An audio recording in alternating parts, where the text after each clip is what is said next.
Welcome to Living Ardently. I'm your host, Adrian Giraldi, and today we are talking about Holy Week.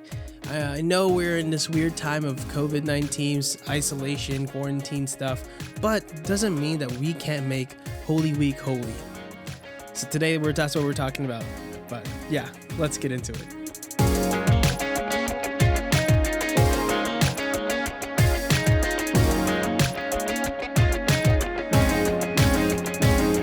So we're back to our first Monday of April.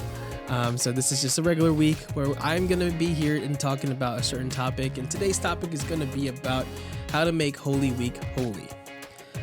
Like I said, last week was a bonus candid thoughts with Adrian, kind of spilling out my thoughts about COVID-19, how it's been affecting us, and how I hope it will affect our future as a church, as a society. And I could have gone more on and on, but I thought that I would save some for this week because I wanted to talk about... Oh, my lights went on. Alexa, lights on in the bedroom. I had once said it at this time, and it's just a weird time to do it. It is currently Sunday. It is Palm Sunday. I have my Sunday attire on because, just because we can't go to Mass doesn't mean we can't get dressed as if we are. Although this is not exactly what I would be wearing to Mass. It's just something I would wear if I was, not working and going to Mass, I guess. More casual, still nice dress, but besides the point. So it is Palm Sunday. It is officially Holy Week, and I wanted to talk about how, despite this whole COVID-19 stuff, how we can still make Holy Week holy. Because I know we can, and I know it's possible, but it just takes a little bit more effort than we usually do during the regular times when we are able to go to Holy Week masses, services, whatever they're called. So the Triduum starts usually on Thursday, where we have the washing of the feet, and then we have the altar of repose that night. And it's usually at my parish. It's really cool, and we have this nice. We set up parish hall to be a little chapel, and we have people coming in and out for a long time. And last year, my youth group and I took an hour at the night. So I think we took midnight to 1 a.m. We were there praying, and then there was a bunch of other people there with us. And it was really cool. There's a lot of people that were participating in that in our Holy Week services. And then we had the veneration of the cross that happens on Friday, which is also well attended, and such a beautiful liturgy to be part of. And then we have, of course, the Easter Vigil, where we light our new Easter candle. We process into the church with our candles, and it's just a beautiful thing. And that this year we don't get to partake in a physical way. Spiritually, we can still be there. We can still go to these masses. Our bishop of the Diocese of Orlando, Bishop Noonan, is asking that we all unify our Easter celebration, our Triduum celebrations together, and watch his live stream, and what will be posted on everywhere. So just kind of watching it, and so we can, as a diocese, worship our Lord together. And it's going to be the first time we ever do that, so that's going to be nice. But still, it kind of takes the, I guess, being outside of the church, not seeing the tabernacle empty. There's just something about Holy Week, obviously, that makes it so holy. But we can still make it like that. Maybe not to the same extent, but there's some things that we can do as individuals in our own prayer lives to kind of recall and mimic that same reverence, that same solemn feeling, if that's the right way to say it. So how does that look? What does that entail? Well, one of the tips that I was looking at is we can actually do some level of fasting. I know a lot of us have felt like, with everything that's going on, some of us may have given up on our Lenten fast because of all this COVID-19 stuff, and some of us may have not been, just kind of given up on it. This might be a good time to just continue to pick up. I read this article that said, don't give up on Lent, because it's still Lent. Yeah, we're doing a lot more than we expected, sure, but Lent is like probably the best time this could have happened. I mean, imagine this being happening during Christmas. That would have been really hard. But at least Lent, if you can tie it into our spiritual lives. We can make it holy. And so I feel like giving up on Lent might be a little I don't know.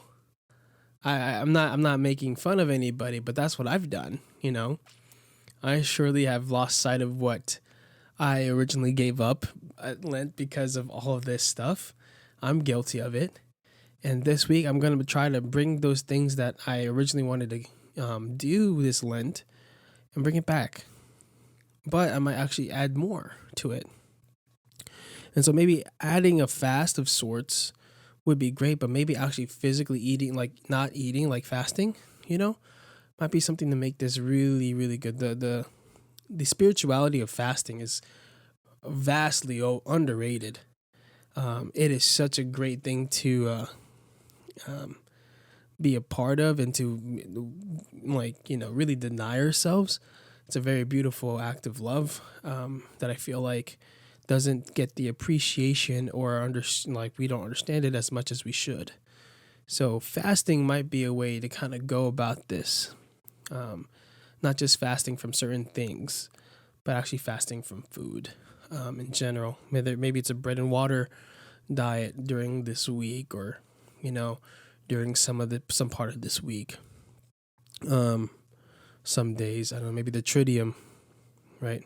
There's a thing that I'm gonna get into after that, and a little bit later, that I've been doing the past few years, that I'm hoping to do again this year, but it'll probably be a lot harder.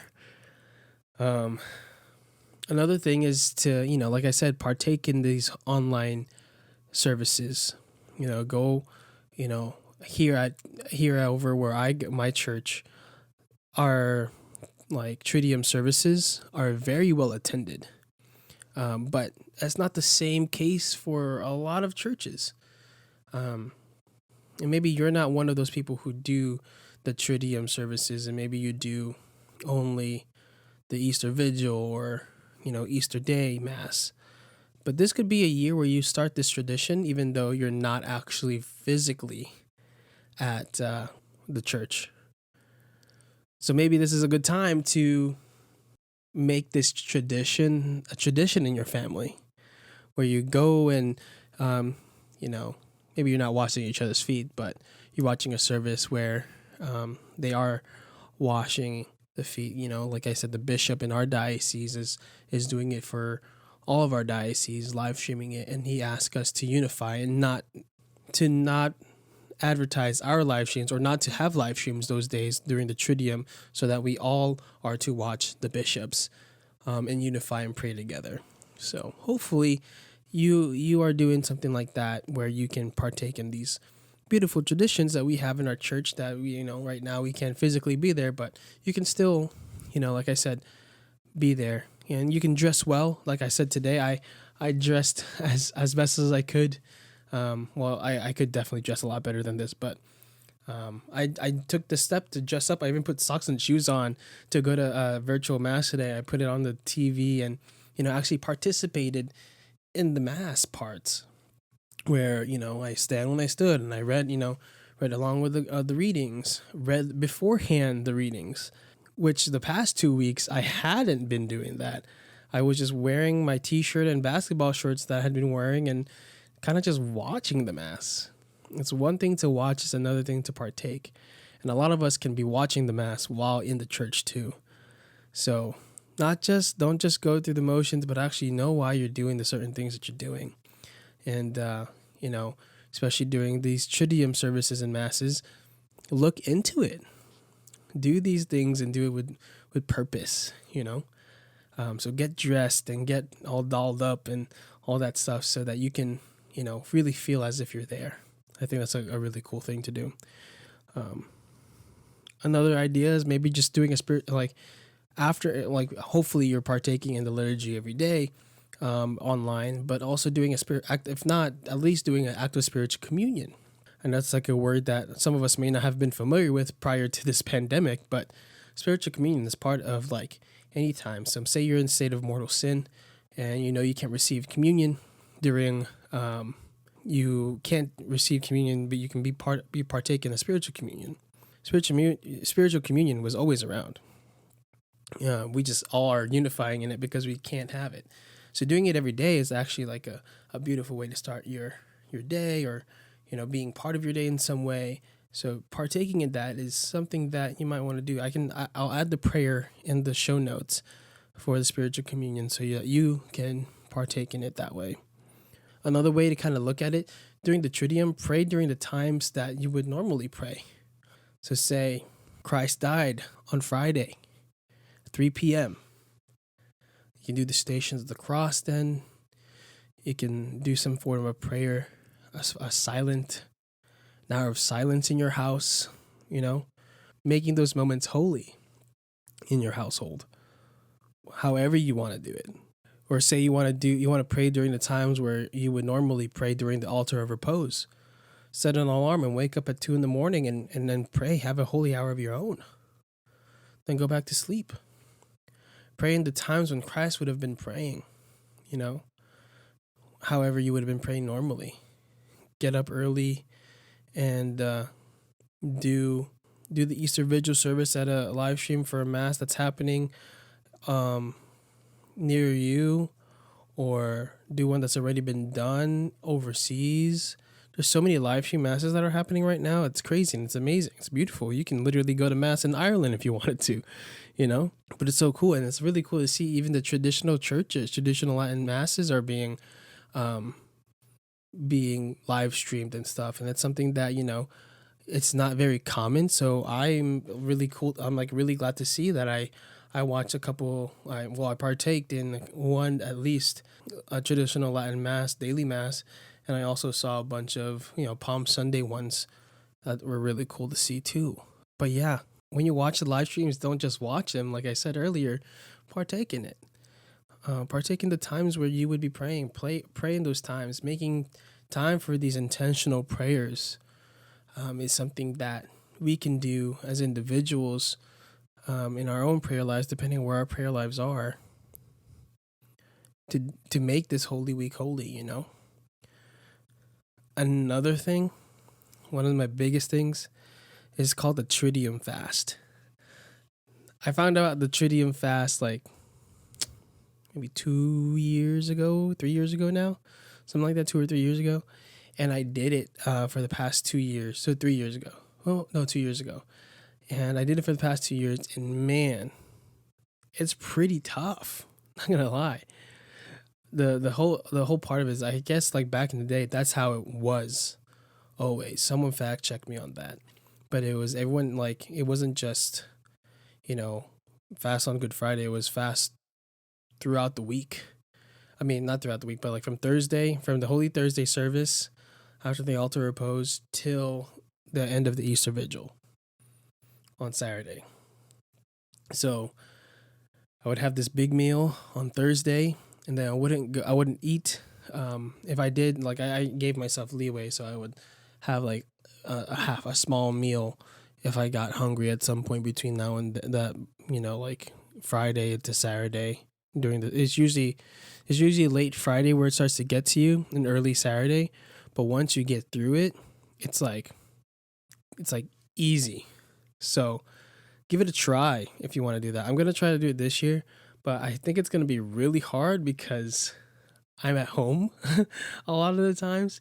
And at home, there's a lot of food. And when there's a lot of food, you just want to eat. So it might be a really good way to work on my perseverance. But yeah, I think it's a really cool, very makes Lent very end with a bang. And you get to celebrate. You get really excited about food. Holy Saturday. Every year I would have like a meal already like picked out what I would eat Holy Saturday. And I would just, after the Easter Vigil, like Easter, I'm just like super happy that God is risen. But then I'm also super happy to get some food in me. And it's just the greatest, like, I don't know, it's just like, it's the coolest thing.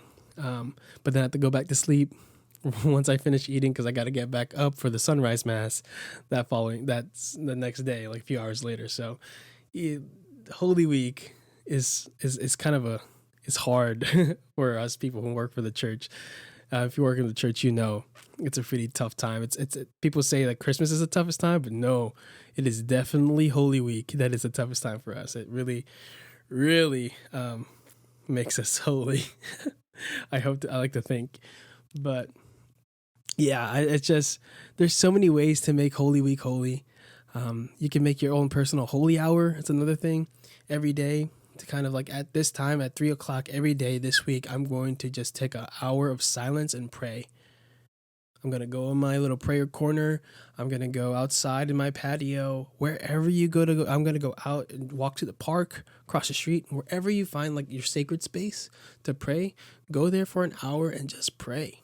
Make a holy hour throughout the week.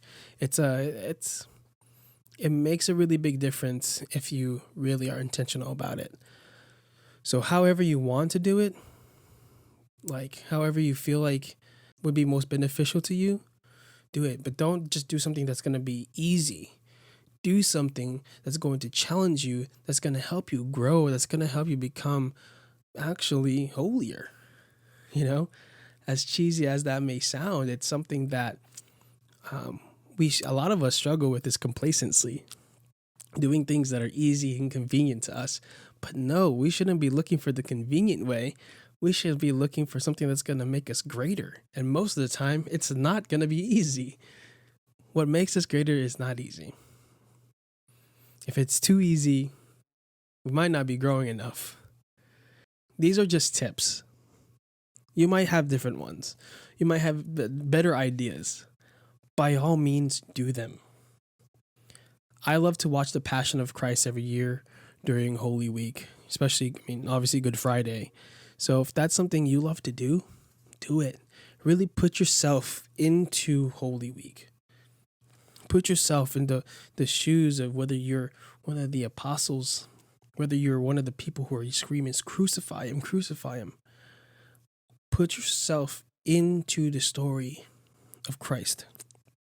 Father Mike Schmitz did this video today. I went to his mass, virtual mass, and he also did this talk on this youth night, live stream youth night through Project YM. So if you're a youth minister and you're looking for something to do, if you don't know about it, I don't know how you don't know about it, but go look at projectym.com live. They've been doing live stream youth nights, and Father Mike's talk tonight was so good. So was his homily. I start to get emotional thinking about it because it was so beautifully and well spoken. Every time we choose ourselves, he said, we're breaking Christ's jaw, his nose, and hitting him with that whip. But yet still, he died for you anyway. Christ didn't just die for me and you. He died for those people who crucified him, who whipped him, who scourged him, who put that crown of thorns on him, that beat him, broke his nose, did all these things, pierced him on his side. Every single person that tortured him, Christ also died for. And sometimes we are those people. And so, this Holy Week, we can still make this holy even though we're not in a church building. We can still do it. So, my advice to all of us is to not be complacent with where we are this Holy Week. Challenge ourselves to go deeper by adding something that's going to help us understand Holy Week and to make Holy Week holy. However that looks like. Whether it's fasting, making a holy hour of your own, participating on the online services, getting dressed, doing a spiritual communion. Some of these things are really easy, but you can get up a late Thursday night, early Thursday morning, and pray, as if you were praying at the altar of repose. Doing a silent hour, doing 3 p.m. on Friday, Good Friday, whatever it is. Like I hope that You do it the best that you can.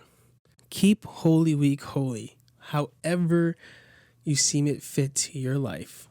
But please, by if you get anything from this, challenge yourselves. It's hard because we want to be complacent a lot of the times, but we can still be holy. Whatever you do, just don't give up on Holy Week. Don't give up on Lent. This is the greatest opportunity to make this whole situation that we have, give it to the Lord and redeem it. Letting Him redeem it. Letting ourselves redeem the situation so that we can make it holy.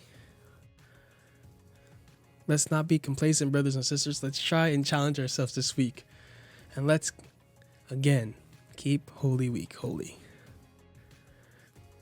If you have any suggestions, please leave them in the comments below. If you're watching this after all of this COVID-19 stuff has happened, after Holy Week, you can still take these tips and make them part of your day-to-day life. It doesn't just have to be during an isolation, quarantine time, or during Holy Week. You can take any of these tips to help you grow spiritually in your day-to-day. So you might be watching ahead of time. You might be way past this time frame of Holy Week, but still, you can still take these tips and get them to help you become a better person and keep you holy. So I hope this helps you in some way, shape, or form. I hope this encourages you at least to challenge yourself this week. And please tag a friend, let a friend know, send this to a friend and have them challenge them as well to kind of, keep Holy Week holy. Let's get everybody in on this, and let's make it happen, people. It's a beautiful time. It's a hard time, but we can grow so much, and we can grow so much if we just try. So God bless you all. Thanks for listening. I really appreciate your support, and thanks for watching. If you're watching on YouTube, I really, really appreciate it, all your support. For those who have subscribed, those who have liked the first video, thank you. Thank you if you've been watching and listening on the podcast loyally. I really appreciate your support. I'm praying for you all during this time of COVID-19. Like I said, please keep praying for me. I have a few friends that I know that have tested positive, but they're doing okay. I know others that I don't know them, but I hear that a lot of people are not doing well. I hear people young that are passing away. You all have been hearing it. We all have been hearing it. So please keep praying for our world. Please keep praying for the end of this pandemic, this weird world we're living in. The Lord's going to take care of it. But we got to do our part. Let's do our part, y'all. Thanks for listening. If you're listening on Apple Podcasts, please do me a favor and leave a review and a rating so that I can get this out to more people. If you're listening on YouTube, please like and subscribe. So, let me know and comment below what you're going to be doing this Easter.